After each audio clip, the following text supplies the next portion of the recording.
जिस भजन में राम का नाम न हो उसे भजन को गाना ना चाहिए। जिस माँ ने हमको जन्म दिया दिले उसका दुखाना ना चाहिए। जिस पिता ने हमको पाला है उसे कभी सताना ना चाहिए।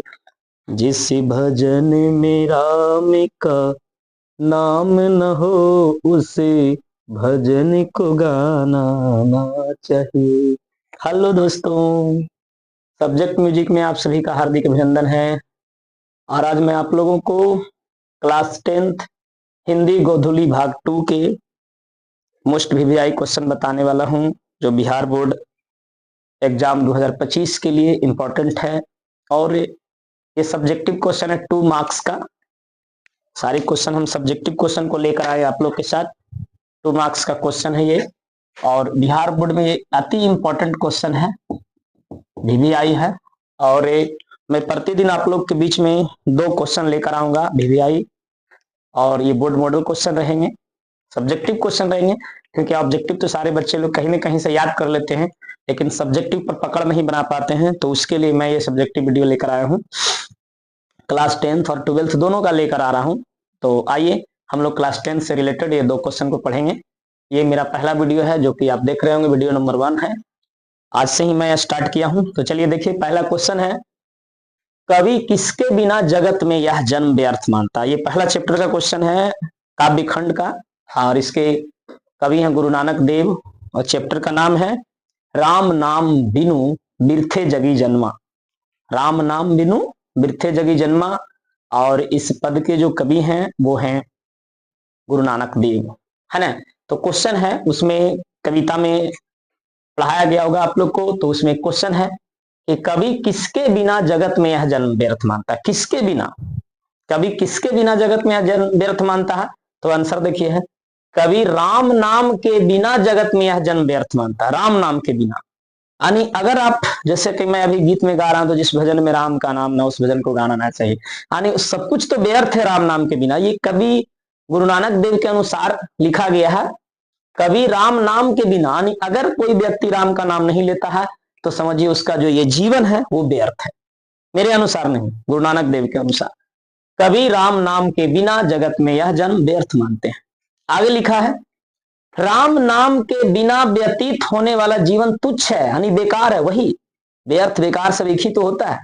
कह रहा कि राम नाम के बिना, राम नाम के बिना व्यतीत होने वाला, यानी राम नाम के बिना अगर हम लोग जीवन बिताते हैं तो वो जीवन भी तुच्छ है, यानी बेकार है। राम नाम के बिना व्यतीत होने वाला जीवन तुच्छ है। कवि का तात्पर्य है कि मनुष्य का शरीर बड़ी मुश्किल से मिलता है। कवि कहना चाहते हैं कि जो मानव तन है, मानव का जो शरीर है, बड़ी मुश्किल से मिलता है। देखिए यहां पर लिखे हैं, कवि का तात्पर्य है कि मनुष्य का शरीर बड़ी मुश्किल से मिलता है। अगर मानव तन पाकर भी, यानी शरीर पाकर भी राम का नाम नहीं लेगा तो यह जन्म व्यर्थ हो जाएगा। यानी उनका कथन है कि अगर मानव ये तन भी पा लिया, शरीर भी पा लिया, और राम का नाम नहीं लेगा तो यह जन्म व्यर्थ है। एक बार फिर से हम पढ़ देते हैं, कभी किसके बिना जगत में यह जन्म को व्यर्थ मानता है। तो आंसर है, कभी राम नाम के बिना जगत में यह जन्म व्यर्थ मानता है। राम नाम के बिना व्यतीत होने वाला जीवन तुच्छ है। कवि का तात्पर्य है कि मनुष्य का शरीर बड़ी मुश्किल से मिलता है। अगर मानव तन पाकर भी राम का नाम नहीं लेगा तो यह जन्म व्यर्थ हो जाएगा। तो ये था पहला क्वेश्चन। और एक और क्वेश्चन हम यहाँ पर आप लोग के सामने लिख कर रखे हैं, और बहुत ही खूबसूरत सा क्वेश्चन है, वीवीआई क्वेश्चन है, मोस्ट वीवीआई क्वेश्चन है, और बहुत ही सुंदर ढंग से, बहुत ही आसान भाषा में मैंने इसको लिखा है कि हर बच्चे बड़े आसानी से लिख सकते हैं। बहुत ही सावधानी से लिखे हैं, बहुत सोच समझ कर लिखे हैं। तो आइए देखते हैं दूसरा क्वेश्चन क्या कहता है। दूसरा क्वेश्चन है, पर हित के लिए देह कौन धारण करता है। पर हित के लिए, है ना। और ये जो क्वेश्चन है आपका तीसरा चैप्टर है काव्य खंड का, और इसके जो कवि हैं वो घनानंद है। कौन है इसके कवि? घनानंद है ना। तो घनानंद ने एक कविता लिखी थी, मो अंशुवानी ही लय बरसो। मो अंशुवानी ही लय बरसो, उस कविता में से लिया गया है। तो देखिए क्वेश्चन क्या है यहाँ पर, परहित के लिए देह धारण कौन करता है? परहित के लिए देह धारण कौन करता है, स्पष्ट करना है, यानी खूब थोड़ा सा वर्णन करके बताना है कि परहित के लिए देह धारण कौन करता है, भाई क्यों करता है वो ये भी बताना है। ठीक है, तो आंसर क्या है? परहित के लिए देह धारण बादल करता। परहित माने होता, पर माने दूसरा और हित माने भलाई, दूसरा के भलाई के लिए देह धारण कौन करता है? तो बादल ही तो करता है। तो परहित के लिए देह धारण कौन करता है? तो परहित के लिए देह धारण बादल करता है। बादल दूसरे की भलाई के लिए बरसता है। एक बात जान लीजिए, यहां पर देखिए, यहां पर सिर्फ कह रहा था कि परहित के लिए देह धारण कौन करता है, यहां तक आंसर हो गया, लेकिन अब यहां से हम स्पष्ट कर रहे हैं, है ना। तो बादल दूसरे की भलाई के लिए बरसता है, वो कभी भी अपने लिए नहीं बरसता। बादल जो होता है हमेशा दूसरे के लिए बरसता है। गौर से देखिएगा, बादल दूसरे की भलाई के लिए बरसता है। बादल परोपकारी है, और बादल जो है परोपकारी भी है। यह अपने अमृत रूपी जल से प्राणियों को जीवन देता है। यह क्या करता है ना, लिखा है यहां पर देख सकते हैं, यह अपने अमृत रूपी जल से प्राणियों को जीवन देता है।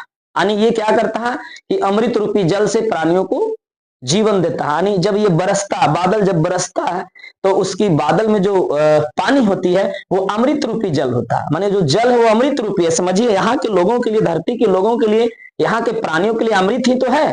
तो यह अपने अमृत रूपी जल से प्राणियों को जीवन देता है, सुख चैन प्रदान करता है।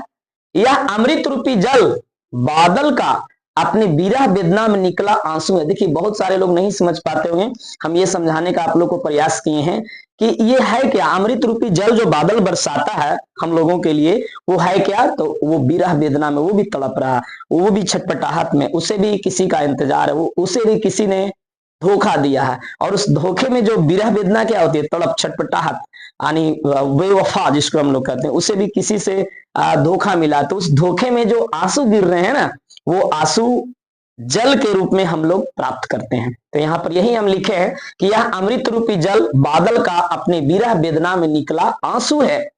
वह निस्वार्थ भाव से अपने दुख के आंसू को भी अमृत समान बरसाता। लेकिन बादल को जरा देखिए, उतना दुख होने के बावजूद भी वह निस्वार्थ भाव वाला, माने कभी भी स्वार्थी नहीं बना, निस्वार्थी है वो। तो निस्वार्थ भाव से अपने दुख के आंसू को भी अमृत समान बरसाता है। वह अपना देह परहित एवं परोपकार के लिए धारण करता है। एक बार और हम आप लोगों को पढ़ देते हैं। परहित के लिए देह धारण कौन करता है, स्पष्ट कीजिए। तो परहित के लिए देह धारण बादल करता है। बादल दूसरे के भलाई के लिए बरसता है। बादल परोपकारी है। यह अपने अमृत रूपी जल से प्राणियों को जीवन देता है, सुख चैन प्रदान करता है। यह अमृत रूपी जल बादल का अपने विरह वेदना में निकला आंसू है। वह निस्वार्थ भाव से अपने दुख के आंसू को भी अमृत समान बरसाता है। वह अपने देह परहित एवं परोपकार के लिए धारण करता है। देखिए, ये क्वेश्चन हम लिखे हैं, आप लोग चाहें तो इसका स्क्रीनशॉट ले सकते हैं, स्क्रीनशॉट ले सकते हैं, और नहीं तो आप पॉज करके रोक रोक के भी इस वीडियो को देख सकते हैं। आप जहां पर भी नहीं समझ में वहां पर रोकें और देखें, और आप कॉपी में भी उतार सकते हैं, नहीं तो ये वीडियो को बार बार देखकर भी आप समझ सकते हैं कि ये वीडियो यूट्यूब पर अपलोड किया जाएगा। तो आज के लिए बस इतना ही, मिलेंगे अगले वीडियो के साथ। तो इस तरह की वीडियो प्राप्त करने के लिए मेरे साथ जुड़े रहेंगे। तब तक के लिए धन्यवाद। और जो मेरा चैनल है सब्जेक्ट म्यूजिक, इसको आप सभी सब्सक्राइब करें, लाइक करें, कमेंट करें और शेयर करें। जय हिंद, थैंक यू, धन्यवाद, गुड बाय।